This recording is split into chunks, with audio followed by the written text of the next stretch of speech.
noches, profesor y compañero. En este video estaremos hablando un poco sobre el desarrollo e influencia de los medios de comunicación social y la cultura. En el siglo XXI, el desarrollo de los medios de comunicación y el proceso de globalización marcan una tendencia en el desarrollo social. En este sentido, es necesario una cultura donde el derecho de la mujer sea igual al derecho del hombre y los derechos de los niños vayan de la mano con los derechos de la mujer.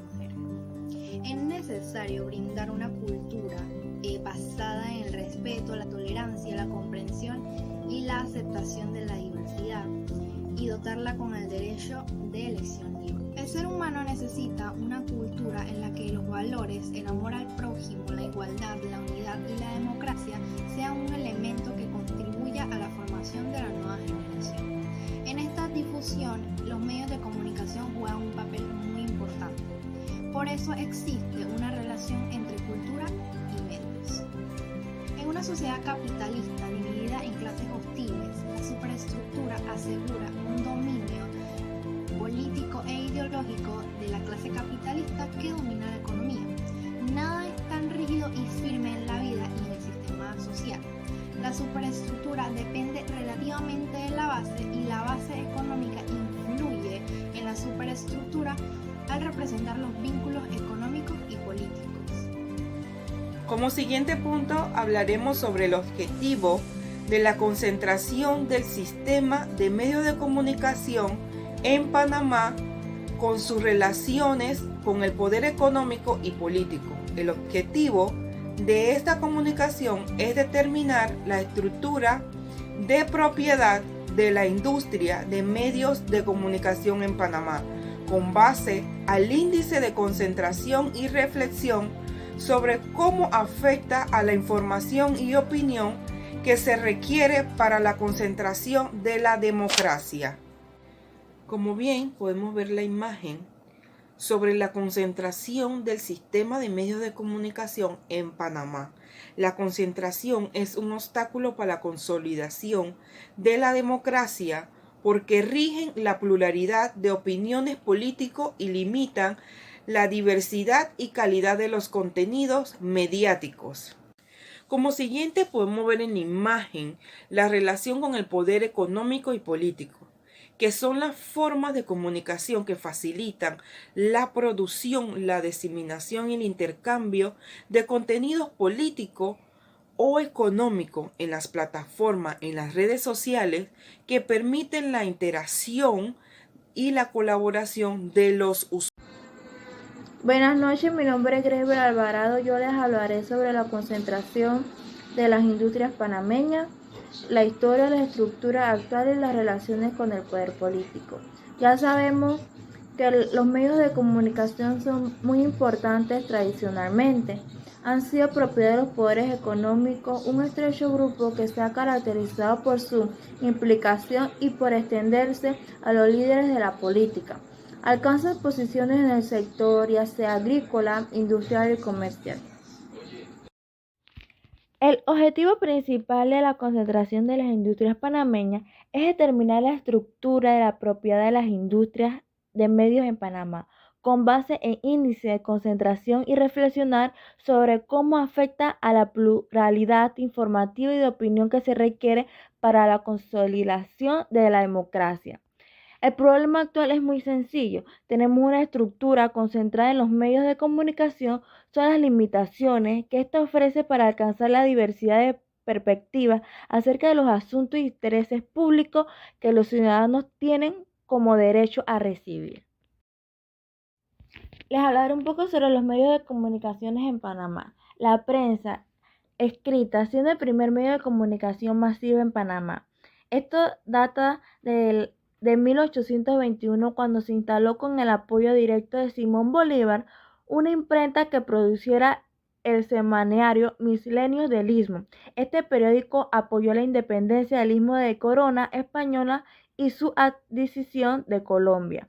Cada una de estas empresas editoriales están integradas verticalmente, es decir, controla la producción de más de un periódico. El radio también es muy importante porque surge a Panamá como un medio de comunicación militar operado por las Fuerzas Armadas de Estados Unidos presentes en el Istmo. El Tratado Habuno-Varila y el Decreto 130 del 29 de agosto de 1914 establecía que la instalación de medios electrónicos que utilizarían el espectro radioeléctrico estaba bajo el control de Estados Unidos para 1922.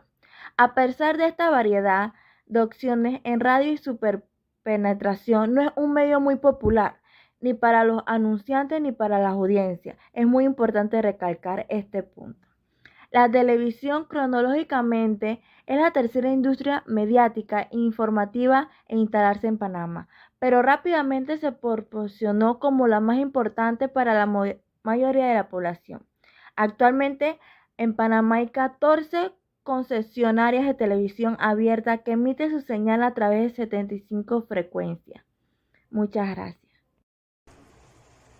Consideraciones finales acerca de la pluralidad política y la diversidad cultural en los medios de comunicación panameños. La posición dominante en el mercado panameño actualmente lo tienen el grupo La Prensa, la editorial El Siglo y EPASA, la corporación Metcon en televisión, el grupo Mix, el grupo Alfredo Prieto, la televisora nacional que vendría siendo el Canal 2. Es el resultado de muchos años y en algunos casos más de un siglo de intrincadas relaciones con el poder económico y político, con otros medios de comunicación y otras industrias nacionales e internacionales. Un estudio que incluyera el sector de las telecomunicaciones posiblemente revelaría más nexos de estas empresas y en mayores escalas de concentración en el conjunto de las industrias culturales de la telecomunicación. Como se ha descrito, los propietarios originales de las distintas industrias mediáticas eran prominentes representantes de la élite económica del país que habían hecho el tránsito hacia la política.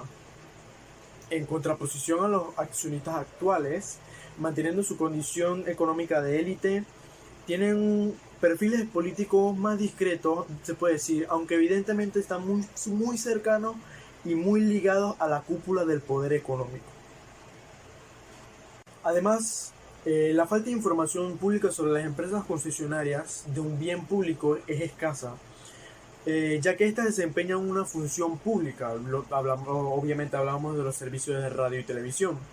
Se puede decir que en sí es un indicador de la consolidación de la democracia en Panamá. En aras de establecer y garantizar la expresión, organización y representación de la multiplicidad de opiniones e intereses que tiene la sociedad panameña, debe fortalecerse la intervención pública en la producción y distribución, ya que hoy día se cuentan con muchísimas más tecnologías de medio social que necesitan ser reguladas, y el Estado debe ser muy riguroso sobre los agentes privados del sistema de comunicación social. Buenas, mi nombre es Mayby Guevara, de Licenciatura de Administración Aduanera. Deben saber que la educación no es únicamente tecnología o perfeccionamiento del idioma inglés, que debe imponerse una cultura educativa en estos medios de comunicación, utilizando inversiones hacia metas más efectivas y correctas. Sin embargo, en educación los gobernantes no se plantean tomar estas medidas y por el contrario, nombran a los cargos ministrales a personas que no son dignas de exponentes de la cultura y también con sus actitudes parecen apoyar esos programas obscenos que transmiten los medios y que aumentan cada vez más la ignorancia de la población. Cultura educativa en los medios de comunicación. Se ha expresado y con mucha razón que en el lenguaje está el verbo hecho hombre. El doctor de la Iglesia Católica San Agustín dijo: a comprender el verbo, Dios cerca de Dios, igualmente pronunciando de toda la eternidad, quien todo desde la eternidad es pronunciado. Esto significa, pensando en su aseveración, que se hace necesario buscar en el libro de los libros, la Biblia, la importancia que conlleva tener la facultad de hablar y de la influencia que tiene el lenguaje para comprender la eternidad, esa que se menciona el gran pensador cristiano San Agustín. Hoy en Panamá se necesita urgentemente que se le ponga un alto al desenfreno que está sufriendo nuestra nación desde los medios de comunicación social que no procuran ese lenguaje elevado y la promoción de valores y de principios, sino antivalores y obscenidades. Muchas gracias. A veces pensamos que lo que está ocurriendo no surge por generación espontánea, sino que es algo planificado para atentar contra la familia, con el deseo de que el individuo se degenere cada vez más y de esa forma dominarlo. Si fuera así, la sociedad debería tener algún mecanismo de defensa contra estas atrocidades y plantearse, al menos, la necesidad de obligar al Estado en invertir en programas educativos. El gobierno, en vez de gastar altas sumas de dinero en publicidad para vanagloriarse de los supuestos logros de sus gestiones, deberían invertir esa suma de dinero en programas para promover los valores cívicos y los principios morales y el lenguaje elevado. Muchas gracias.